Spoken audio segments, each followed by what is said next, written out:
Where there's so much racket, there must be something out of kilter. I think that twixt the Negroes of the South and the women at the North all talking about rights, the white men will be in a fix pretty soon. But what's all this here talking about rights?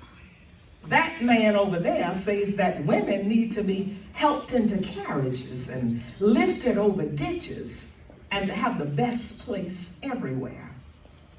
Nobody ever helps me into carriages or over mud puddles or gives me any best place. And ain't I a woman? Look at me. Look at my arm. I have plowed and planted and gathered into barns, and no man could head me. And ain't I a woman? I could work as much and eat as much as a man when I could get it, and bear a lash as well. And ain't I a woman? I have borne 13 children and seen most all sold off to slavery. And when I cried out with my mother's grief, none but Jesus heard me. And ain't I a woman? Then they talk about this thing in the head. What does they call it? Intellect. That's it. What's that got to do with women's rights or Negroes' rights?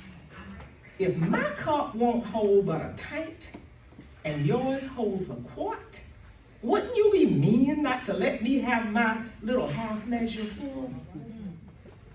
Then that little man in black there, he says, women can't have as much rights as men because Christ wasn't a woman. Where did your Christ come from? Where did your Christ come from? From God and a woman. Man had nothing to do with it. If the first woman God ever made was strong enough to turn the world upside down all alone, then these women together ought to be able to turn it back and get it right side up again.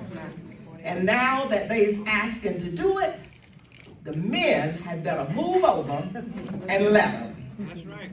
Obliged to you for hearing me, and now old Sojourner ain't got nothing more to say.